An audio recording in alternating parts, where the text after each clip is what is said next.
Little glare. What's up, y'all? Versatility, vision, back in the place to be where we talk about any and everything. Like I said, I always got another one for y'all. If it don't make sense, then more than likely, that's when I start speaking. So, with that being said, just let me get out a little promotion for myself or whatever. Prince J the Juggernaut is my stage name. Um, you can also check out a lot of my other pages that has to do with music and everything like that. You got Reverb Nation, you got a SoundCloud and everything, as well as YouTube and everything. You hear a song that you like it, you know what I'm saying? Go ahead and drop a couple dollars in my PayPal if you like it. If you don't, just get past it and say fuck it or whatever. But as I say before, if I'm not doing music, I'm usually doing this. If I'm not doing that, then I'm usually studying on something else. So we're gonna get into this right quick. And pretty much y'all see the title and everything like that. So first of all, let me give my respects to Talk Real Solutions because the clip that I am finna play regarding Tupac from Baba, Professor James Small. Um, it was just this little segment, and I was just like, oh shit, I got to talk on this now. You know what I'm saying? Um, like I said, when I'm feeling to go to sleep, if I can't sleep, I'll pull something up on YouTube and shit like that, and I'll fall asleep with it in my earphones or my earbuds or whatever, or I'll just project it loudly. You know what I'm saying? But I always stumble across some shit, and in this segment or whatever, y'all go to Talk Real Solutions or whatever because this is their clip or whatever. But if you need anything else, if you like what these brothers are talking about or whatever, then go ahead, visit their page, subscribe to them, like their channels and everything like that. But I'm sitting here um, just researching, you know what I'm saying? I'm just looking for new information and shit. And then I come across this clip. It's towards the end of the video. The video is about like almost 3 hours long or whatever. So I'm listening to it. And I fall asleep on it, of course, and I pick up where I left off. And then I pick up where I left off, and then a caller asks about Tupac. So I'm like, oh shit, here we go. Here we go. Me always stumbling upon shit and everything like that. So I want y'all to listen to this because I'm finna go into my segment or whatever. But I want to play this short clip, from this video I was watching and everything like that. So just listen to this right quick, and then I'm gonna go into my commentary and everything like that. So check this out. We've got an enemy, but that's why we need to just study, study, study. So when that enemy come after us, we can go after it with truth. You see, right? And that's exactly what I do. And we need to learn to make the truth simple. So when we explain it to our people, even though they're in their catatonic state of mental dominance, they can begin to understand some of what we're saying. Okay. Wow, you got any more questions? I'll let somebody else go, but I was going to ask him to speak if he got an opportunity to speak a little bit about Tupac. But about Tupac? Yeah. What about Tupac? I heard you speaking about him, that you spoke to him before he died or something, a couple of days. I've known him since he was a child. When we knew Tupac as a child, he wasn't a famous rapper yet. Tupac's mother, Afeni Shakur, and Afeni's husband, Lumumba Shakur, got married in the bedroom of Ella Collins, the sister of Malcolm X. A couple of years later, me and my wife, Carol Thunder Small, got married in that same bedroom of the sister of Malcolm X. The Shakur, Tupac's grandfather, instructed me in Islam. I took my Shahada out of the mosque in which Tupac's grandfather was the teacher, Imam Shakur, in Elizabeth, New Jersey. And so I would meet Tupac when he became at the end of his teen years because he was liking and trying to date one of my daughters. And I didn't want my daughter dating no crazy backwards rap person. So, you know, so we weren't the happiest campers. But when he got shot, you know, my daughter called, and I was one of the first persons at the hospital with the Sons of Africa to offer him security and protection. And you know, some things I dare not talk about for all the obvious reasons. Right. You know, because he was removed from that setting and had to go in hiding and so forth and so on. But he had called the house the day before he died, or 2 days before he. No, it was the day before he died. 2 days, because it was about 48 hours. And he was talking to Naja, and he asked to speak to me because we had had a little tete-a-tete over some other political issues. So Professor James Smalls just said that he doesn't give, the exact year, but the profound word and the word that stands out is Tupac had to go into hiding. Okay. Now I got my footnotes and I got my notes ready and everything like that. So just listen to what the brother says or whatever, and I'm gonna continue with the commentary. Through Sister Soldier and others, communicating as we communicated with the young people between one another. And he told me that he needed to talk. And I said, fine, I'm always here for the youngsters. And he says he was coming back to New York after this fight was over in Vegas. And he wanted to sit down because him and Biggie, he says all the stuff they run about Biggie and I is not as true as they're saying. Biggie and I, we talk, we trying to do some stuff together, and we really got a big piece we trying to pull off. And I said, what is the big piece? He said, we wanted to take control of distribution of rap music from the white folks. And I said to him, you understand that this is the Jewish and Italian mafia you're talking about? He said, we understand. And I said, you need more brothers than just you and Biggie. He says, no, we got a lot of other young rappers with us. We just want to get some advice from you on how to organize. Well, after we finished that conversation, I would not get an opportunity to speak to him again because he would be killed the next day. And so that's why he was killed. But he was killed that day, and his cousin and another rapper was killed in Jersey the next day, which nobody talks about. And there was a few other youngsters assassinated within the course of that month, which no one talks about. And it all had to do with Tupac's attempt, along with Biggie and others, to get control of the distribution of rap music from the criminal European element that controls our music. And if you remember, what was it? James and Tume had told us about the Columbia study, which was a study that Columbia Records, I think it was in the late 50s or early 60s, asked Harvard University to do on their behalf. They said, how do we control this black music without having to keep, beating up people, broken their arms, killing them, and doing all this stuff? How do we control this thing and not have the antagonism that occurs? And the Harvard University study told Columbia Records the way to control it is to control distribution. You can let them have their labels. You can even let them have their originals and all of that. You can let them have their record companies, but you control the distribution and you control the music industry.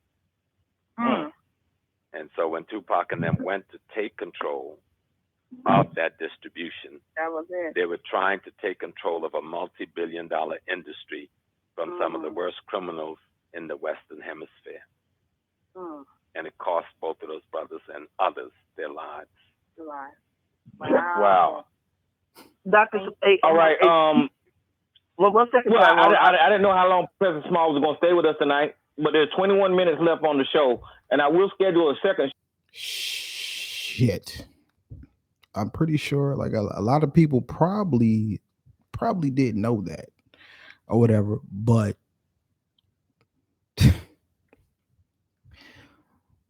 you got motherfuckers focused on Orlando Anderson, the Keefe D, you got, this is disregard Tupac or whatever, but you got You got all of this shit that people are focusing on, and then this man comes on here with the sister asking the question about Tupac or whatever. Like, this is what I say. This is why I love what I do, because like I don't, nobody ever tells me go listen to this, go listen to that. I always stumble upon shit like this. Ever since that I've been doing this, I've been stumbling upon shit like this, and I love it or whatever, because it puts a lot of these motherfuckers that are out there, it puts them to rest. It's a slow fucking death for them vocally. Now they're gonna keep continuing to do what the fuck they do or whatever, but vocally on certain subjects, it puts their ass to rest, and they have no choice but to shut the fuck up, pretty much. So I encourage, like I always say, like I'm not an interviewer, even though I can be an interviewer because I can come up with a whole lot of good ass questions and shit to ask motherfuckers or whatever. But go ahead and track down and try to get a hold of Professor Baba James Smalls or whatever on his shit about Tupac. You know what I'm saying? I mean, everybody wants to interview motherfuckers who really didn't give a fuck about Tupac. It was all about the money. You're in the record business, and you know, and if you're in that type of industry, it's all about fucking money. So go and get a hold of him. And for the people that's out there saying like, don't nobody know who the fuck Malik Shakur is, ain't nobody ever heard of him and everything like that. And I mean, you will wonder why ain't nobody ever heard of him. No, nobody want to talk about him or whatever, because you've already said what you had to say. You can't go back on what you said and, well, maybe I was wrong. And nah, because all these motherfuckers have put they over the last probably like 5 years, these motherfuckers have put they shit in concrete, and you can't fucking go back and do it. All you got to keep doing is keep digging, because you're just digging and you're just digging, acting like you finding something, but there ain't shit down there but fucking dirt and rocks, worms and roly polies and shit like that. You ain't finding no artifacts. You ain't finding shit. You just digging this big ass hole or whatever, and everybody gonna come and ask you like, "What did you find?" "Oh, I'm still digging." Yeah, exactly. Keep your ass fucking digging. So, yo, that was powerful to me. That was very powerful, and I'm probably gonna be the first motherfucker that actually noticed that and every like that spoke on it, because, like I said, that's what I do. I go into shit, and then certain shit comes across me, and I'm just like, "Oh shit, I stumbled upon something else." So, like I said, like if I'm not studying, if I'm not recording music, writing music, um, um, um, tightening up my screenplays, creating screenplays, or writing, period, or whatever, this is what I'm doing or whatever. You know what I'm saying? There's never a dull moment with me, with myself or whatever, you know, as far as my time, me time, and everything like that. That's the shit that I've been doing ever since I was a child. So, you know, like for example, like I got a new computer last year, and I'm still learning its components and a free service that it offers to me and everything like that, which are going to improve my videos and things like that or whatever. But you know, then I started noticing, it's like, you know, hearing that, I'm just like, and I'm thinking back to like all the shit that I've been watching and the people that I've been listening to, staying neutral, not picking sides or anything like that. And that hearing that takes me out of the neutral zone. So I am no longer right now in the neutral zone. You know what I'm saying? Because I just noticed like people, they talk about how much they move around, how much they getting this and they getting that, and they moving and doing this. But motherfucker, your goddamn brain is on idle. Your mind is on idle. And these are the fucking people who don't see the obvious. They don't want to see it. I mean, that's their prerogative. Let them not see the obvious. They don't notice the obvious. They can't. That is not their fucking bread. You know what I'm saying? The pedigree of some of these motherfuckers out here. I mean, like y'all go off views and subscribers. Like, all nigga, fuck all that stupid shit. Nobody really gives a fuck at the end.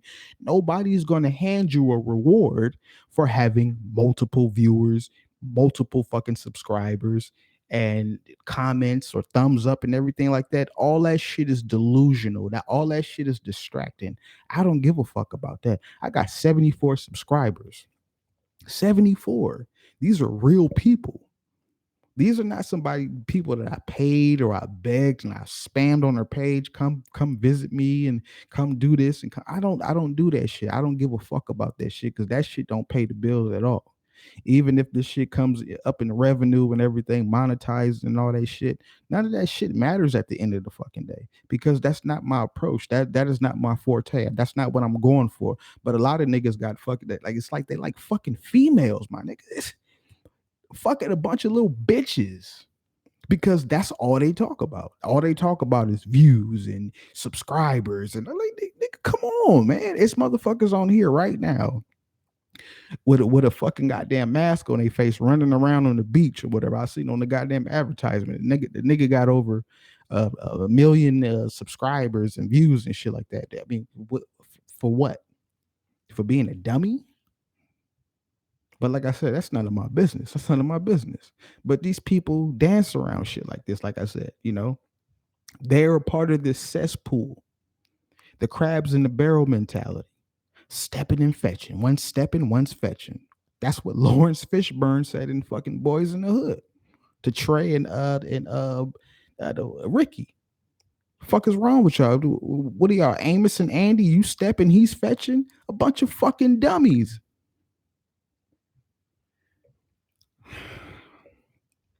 Smooth criminals. Smooth criminals. I'm finna go into this nigga Reggie Wright Jr. Everybody on this nigga nuts and everything like that. A fucking smooth. This nigga Reggie Wright is a smooth criminal, and you niggas eat it up. And it's just like, how can you even fucking waste your time to even take your time out of your day to talk to this motherfucker? I don't give a fuck about what the fuck Reggie Wright has to say. Reggie Wright Jr. or whatever. I don't give a fuck. Some of y'all might really well. Let's see what Reggie Wright has to say about this. This nigga's and he done already doctored everything. He's had years to doctor this shit. If YouTube was out back in 1996, 97, 98, this nigga, I mean, come on, you probably wouldn't be able to get a hold of him. He ain't gonna want to talk because he ain't gonna have shit to say. Because it's like, damn, I don't know how to. If they ask me this, then I could come back like that. Okay. Now, if they ask me that, then I can either go here or I can go there. It's a smooth fucking criminal. He's already anticipating what you're going to ask him. It makes his fucking job easier. It makes his job a whole lot fucking easier because he already knows what you finna ask him. That's why he talk real smooth and everything like that. I don't know, people. I don't know, man. This people just saying it. Well, fuck that motherfucker. That nigga didn't give a fuck about no goddamn Tupac. Nobody gave a fuck about Tupac on death row. Nobody. Nigga, it was money. Like I said, the recent interview that I saw with Reggie Wright, all he's talking about is money. Money, money, money, money. Man, we was getting money like this. I wasn't even worried about that. Man, we was getting money over here. I wasn't worried about that. Man, we was doing this. It was all about money with this motherfucker. I mean, you got all these motherfuckers on Reggie's rectum, all on his nuts, just heavy. I mean, his asshole was jealous because everybody is on his fucking nuts. And and I just look at it, I'm just listening to these motherfuckers and I see the fucking Down syndrome in them and shit. These motherfuckers, and no disrespect to nobody with Down syndrome or anything like that. It's just a figure of speech. You got these motherfuckers with 8th grade educations calling themselves interviewing people. I mean, y'all know who I'm talking about. I mean, it's obvious. Like I said, if you don't know, then you just don't know. Fuck it. Like I said, and I just keep my comments to myself because the best response is to say nothing at all. Most of the time, the best response is just to say nothing at all, especially when it comes to bullshit. You know what I'm saying? So I said, okay, if Reggie Wright is telling the truth, if he's telling everything but the truth, like I'm not going to sit there and say Reggie Wright was just lying about every fucking thing or whatever, but it was certain shit that you talk about with Reggie Wright where he feels comfortable. He feels comfortable and people want to have those interviews. No disrespect to if you want to give a comfortable interview and shit like that, fine. You think you got a fucking friend? You got a friend, right? Because you cool with him and everything. I fucks with you, Reggie Wright. Fuck that nigga. taking it easy on the motherfucker. Nobody want to cross no lines and shit like that. You probably fucking know people. I ain't scared of a nigga from Compton. I love my Compton niggas too. I'm gonna get into that later. I love my Compton niggas. All my niggas that I grew up with that's from Compton. I love them niggas. I love me some Compton ass niggas or whatever. Real niggas, they real. But um, like I said, if Reggie Wright is telling the truth about certain shit, then fuck it, Tupac raped a girl. What? What did he say? Yeah, if Reggie Wright Jr. is telling the fucking truth, then Tupac really raped a girl. Oxymoron, right? They don't fucking go together, right? It don't make no sense. He's full of fucking shit. He's a crooked ass ex cop. Point blank period. Everybody wants to fucking cape and get on his rectum and in his ass for that shit. They are just all over his pubic hairs and everything. The motherfucker's a crooked ass ex cop. I said it. I mean, it's the truth. I mean, come on now. I mean, who wastes his time on a motherfucker like that? A fucking clown like that. Anybody who do is a damn fool. I don't have time. Like if I was up there and I can get in contact with Reggie, I wouldn't dial it. I wouldn't give a fuck. Fuck Reggie. Fuck that motherfucker.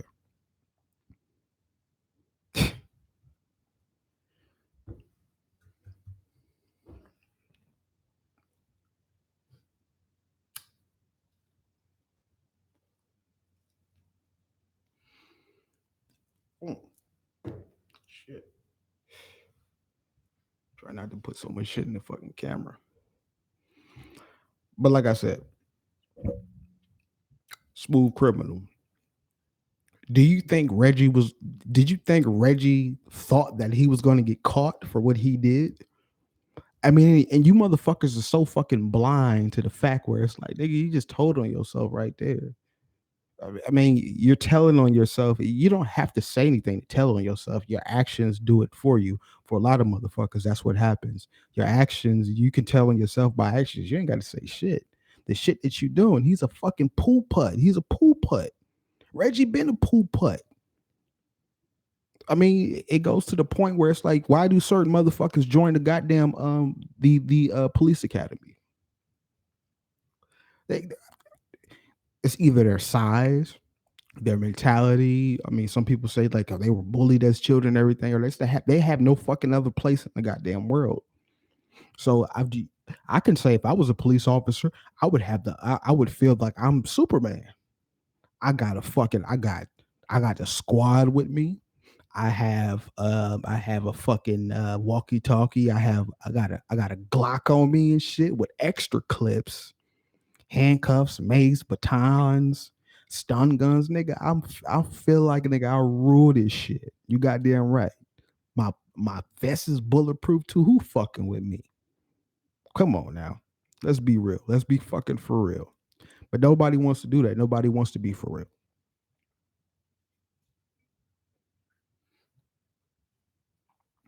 So like I said, like, you know, he didn't think he was gonna get caught.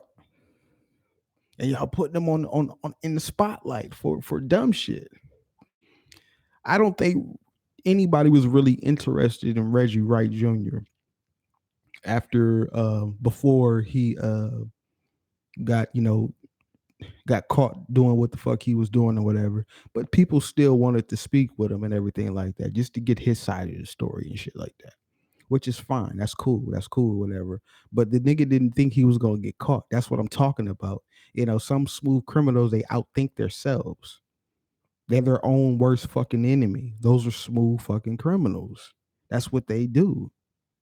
For example, I made friends at an early age in grade school debating whether or not Santa Claus existed.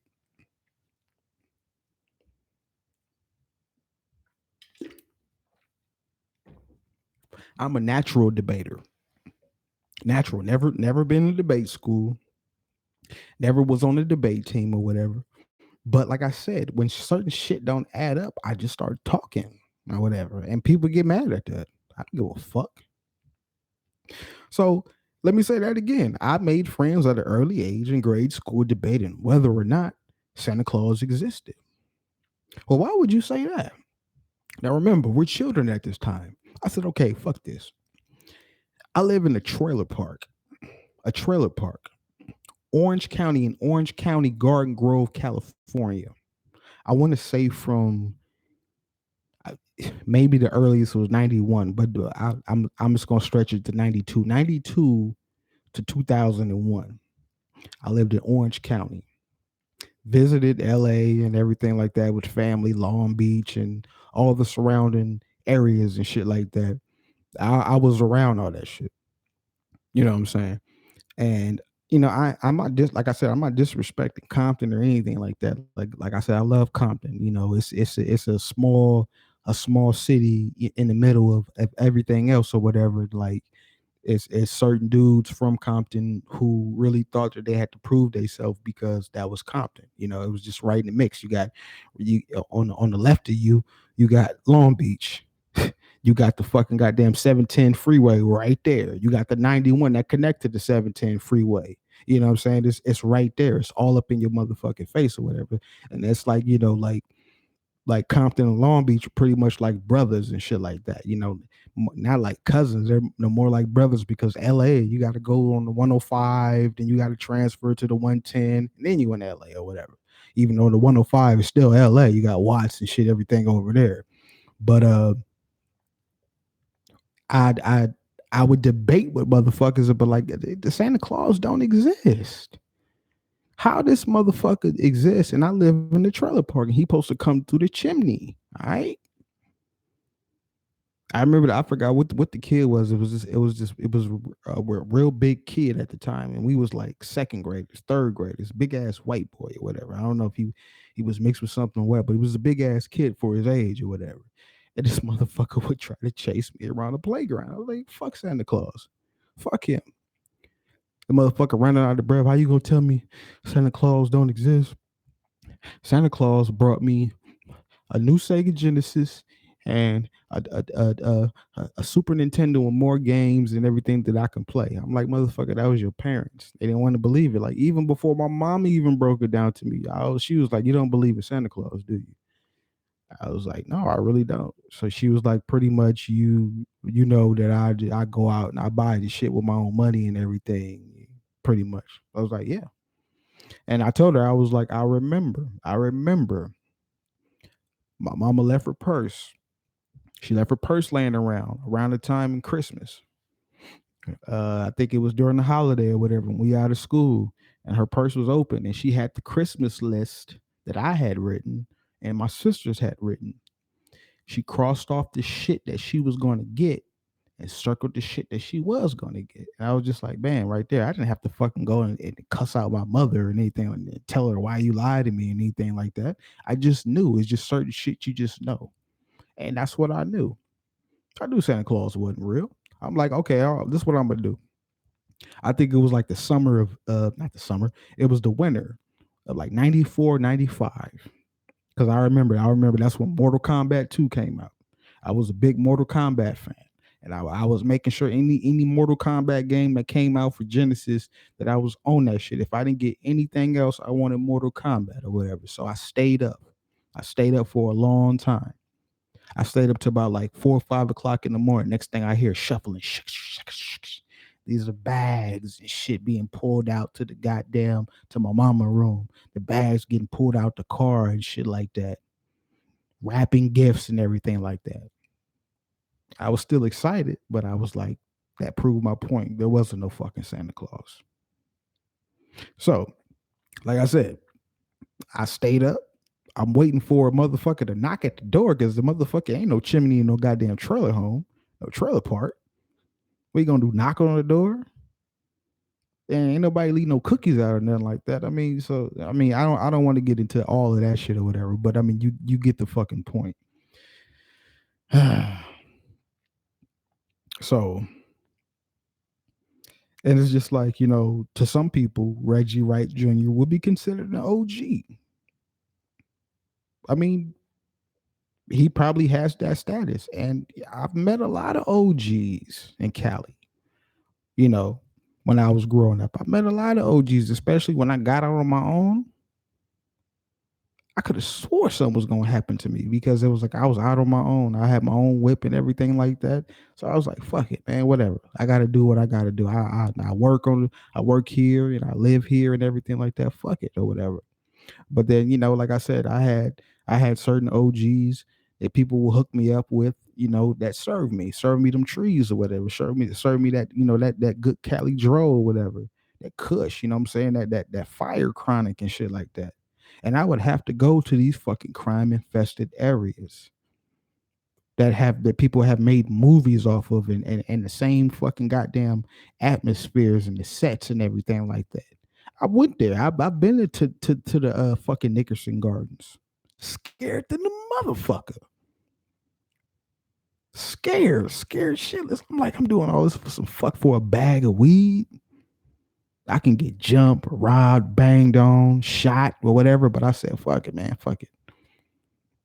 Jordan Downs, Compton, etc. And I could say out of all that time, about 30% of them OGs gave me bad advice. Stupid shit that I was like, well, you gonna be dead or in jail in the next 2 years by the way you talking. You know what I'm saying? I would have to sit there and smoke with the niggas and shit like that. And mostly it was through a female. That's how I met a lot of OGs. It was through females.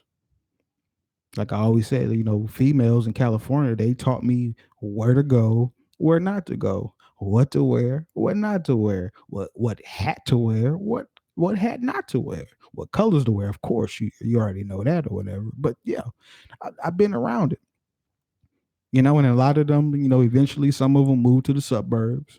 You know what I'm saying? Riverside, the Inland Empire, fucking San Bernardino, Hemet, fucking Pomona, all that shit out there. A lot of them moved out there or whatever. But what I'm saying is, a lot of these motherfuckers are interviewing these motherfuckers, and it's like, nigga, you ain't from Cali. And it's not, and I'm not sitting here saying that you got to be from Cali to understand these motherfuckers, but it's like, dude, you're not from Cali. Niggas from Cali think differently. They think way differently than niggas from New York. They think differently from niggas in the South. They think differently from the niggas in the Midwest. And it's like, the Midwest is the closest thing to Cali, you could probably get, as far as I mean, I wouldn't call it culture or anything like that, but it's just like I'm looking at these motherfuckers from other areas, in the region of America, and the shit is like, nigga, you ain't from Cali. What? Like, y'all eating this shit up. Yeah, y'all really eating this shit up. I mean, if you've never lived in California, now I mean lived in California, I don't mean that you fucking moved there when you was 24, 25 and all that other shit. Nigga, I'm talking about, nigga, you went to school there. You were in the fucking yearbook. I'm in the yearbooks in Cali and shit like that. So can't nobody ever say, hey, you ain't from Cali or whatever. Originally, I was born in the Midwest. Moved out of here when we was fucking when I was 4 or 5 years old. So I mean, some people would say, well, technically he is from Cali, because a lot of people will say, well, you from a certain place because you went to school there or whatever. And that's what I did. I went to school in Orange County, and I finished up in Long Beach. 4 different high schools: Artesia. The first high school I went to was in Garden Grove, Santiago. Then I went to Artesia. Then I went to Milliken. Then I went to Lakewood. So it's just like, I grew up around everybody, every fucking body. Niggas would come all the way from LA to go to fucking Artesia, Bloods, Crips, everything like that. You know what I'm saying? How they got there, who addresses they use, I don't know, but they was there. You know what I'm saying? So and like I said, I'm not trying to say like if you ain't from Cali, then you ain't gonna understand real niggas and shit like that. And I'm not saying like only real niggas come from California and shit like that. But you have to fucking pay attention. You have to analyze certain things with these people. You know what I'm saying? Especially if these motherfuckers is talking that shit or whatever, you got to really pay attention to these motherfuckers. Because if they talking that shit and everything, and you hanging around them, your ass could get caught up in some bullshit that you ain't got nothing to do with. Just the fact that your ass is with them, and they was on some bullshit the whole time.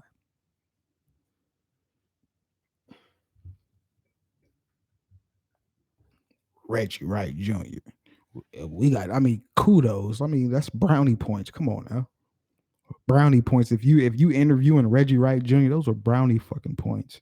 And I ain't. I mean, like I said, like if you got it, you got it. I mean, if that's what you want to do, and if that's the only corner that you can go to, fine, fuck it. I mean, that's all you got. But that shit is going to disappear. That whole concept is going to disappear after a while. But it just seems like, and then the people who they claim don't have any credit, these motherfuckers are not.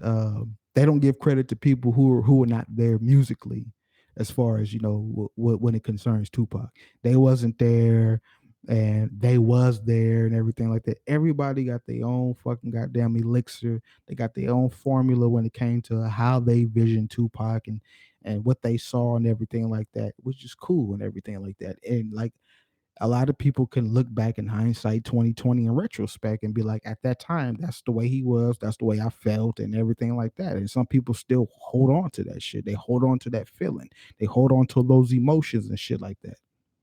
They're not thinking clearly sometimes, because maybe at that time something went on where it's like, damn, that shit really pissed me off. But regard Tupac shit, man.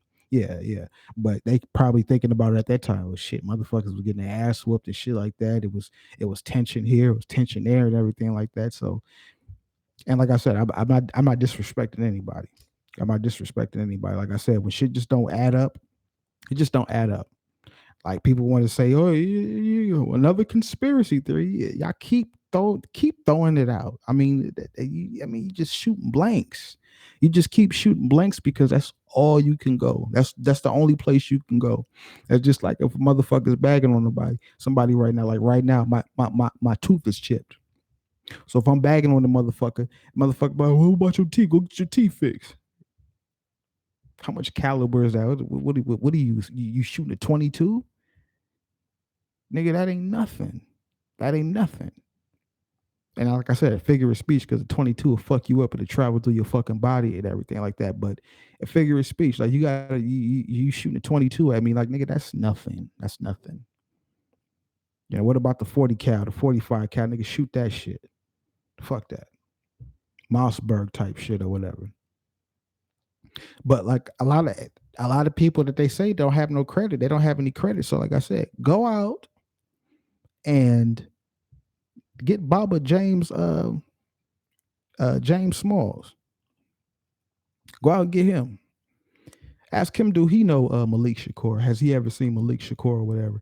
Because just by the way what they're sounding like, just based off what I heard, just from that little clip from James Smalls, Professor James Smalls and Malik Shakur, I'm like, hey, they don't have to fucking speak.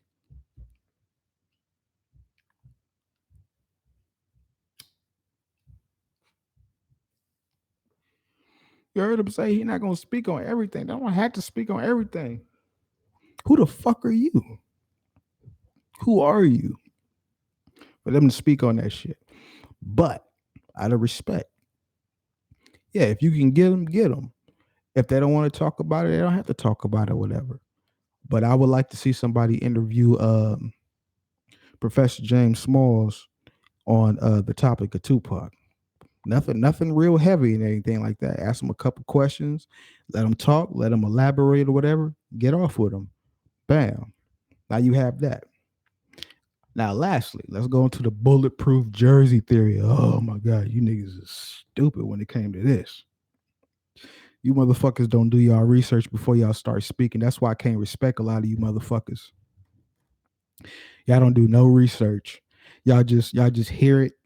You simple ass, remedial ass motherfucker, recessive gene, degenerate ass motherfuckers just sit there and just like, oh, y'all take shit for face value. Oh, that can't be true. Because y'all niggas is small minded. Like I said in the beginning, all you motherfuckers move around a lot, but your fucking mind is idle. Your mind is the muscles in there ain't working.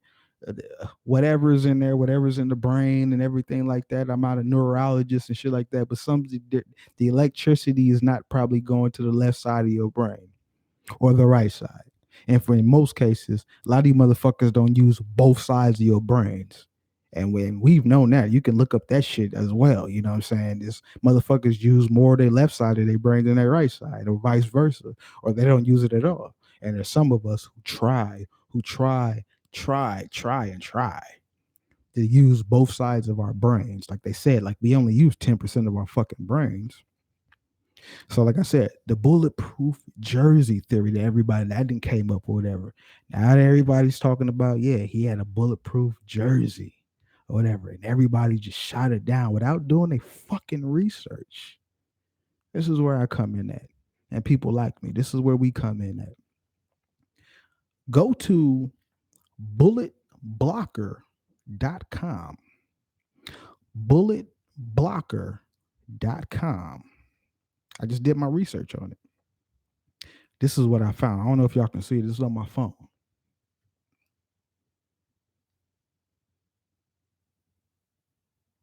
You can't see it like that. But right there, that's a jersey. That's a fucking jersey. A bulletproof jersey. This motherfucker is called the Gabriel BLL compression vest for 700 Benjamins and some change. It looks like a fucking shirt. It looks like a fucking tank type, a wife beater or whatever, but it's a bulletproof jersey. Case closed. You don't believe me? Go there. I ain't got to leave shit in the description. Go to bulletblocker.com. And they got a fucking light. Let's click on this bitch right quick.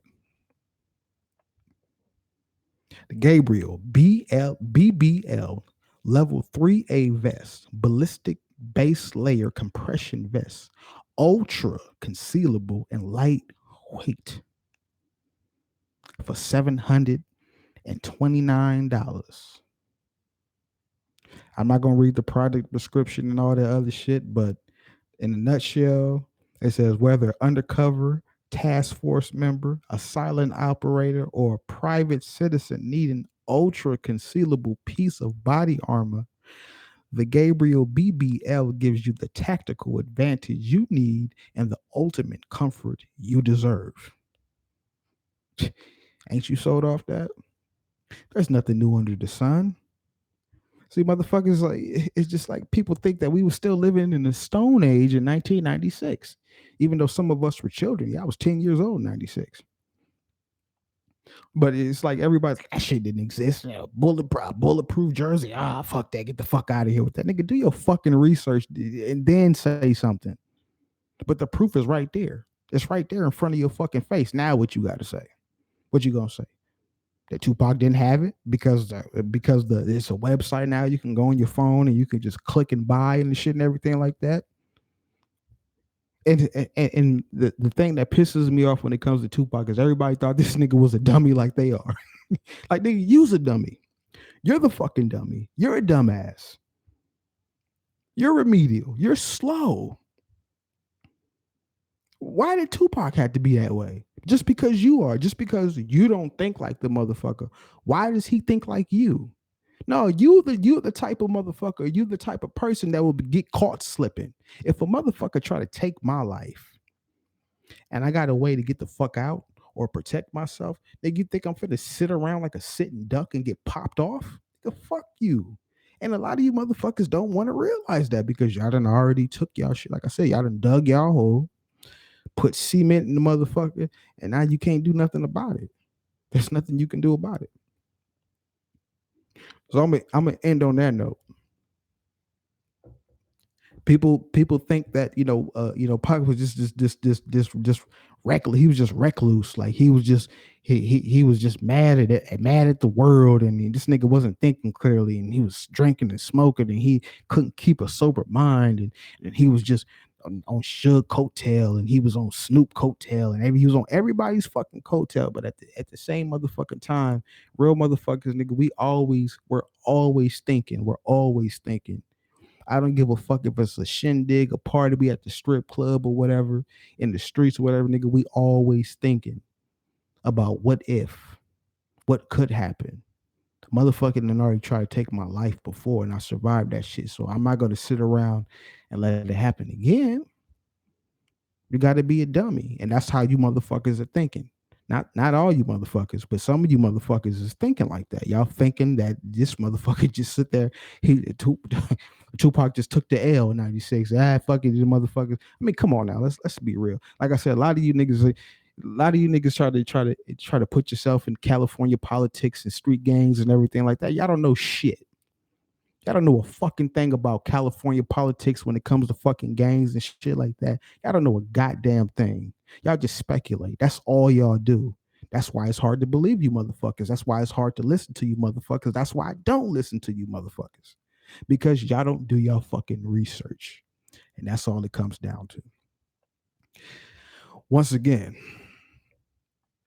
you like the music that I put out, certain tracks that I put out or whatever, go ahead, drop a couple of dollars in my PayPal or whatever. All the information's in the description and all that shit. If you don't fuck with it, you don't fuck with it. Other than that, I'm done. I'm finished. So I would love to see the rebuttals.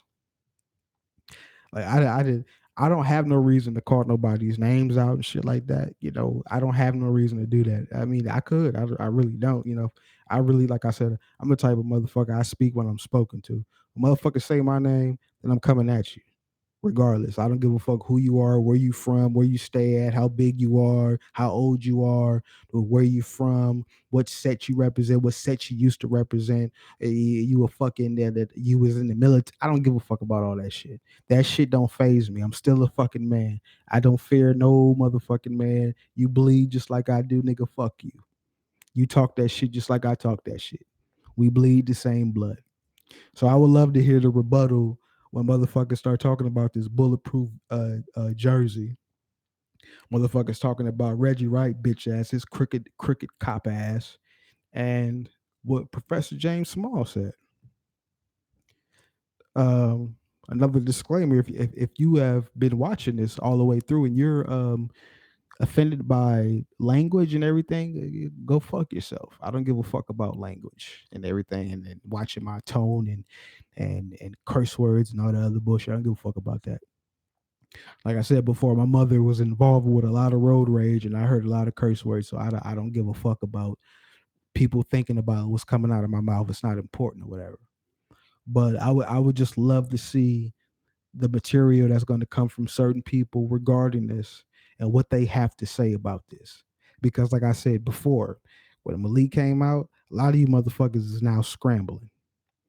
A lot of you motherfuckers is scrambling. Like I said, if Malik is bullshit and this nigga's not telling the truth, he need his ass whooped. Somebody just need a one-on-one with that nigga. Like nigga, you lied about all that and you just bullshit. Nigga, you need to catch that fade. You need that one-on-one. So you teach yourself a lesson. You don't need to do that shit anymore. But like I said, go ahead, get in contact with James Smalls, ask him about Pac, bring up Malik or whatever. Maybe he remembers seeing him, maybe he doesn't. Maybe he was only, he's seen certain family members. Maybe he didn't or whatever. But that's for all you investigative journalism people, who are really deep into it, who have the following and the audience and everything like that. That's what I would recommend you doing instead of interviewing these stupid ass motherfuckers who really didn't give a fuck about Tupac, who, it's just like as long as you're talking about Tupac, that they in the safe zone. Because all they have, is good things to say about Tupac. And they have bad things to say about Tupac. And they have things to say about him being a Gemini and him being this way and everything like that. It's just the same fucking shit regurgitated over and over and over and over again. And I'm tired of this shit. I'm tired of these motherfuckers regurgitate the same fucking information and just saying it in a different fucking way. And that's all they doing is just interviewing people and they saying the same shit and they just saying it in a fucking different way. And the reason they can do this is because they have a fucking audience as dumb as they ass to back their ass up. Once again, this is Versatility Vision, where we talk about any and everything. And I'm out this motherfucker.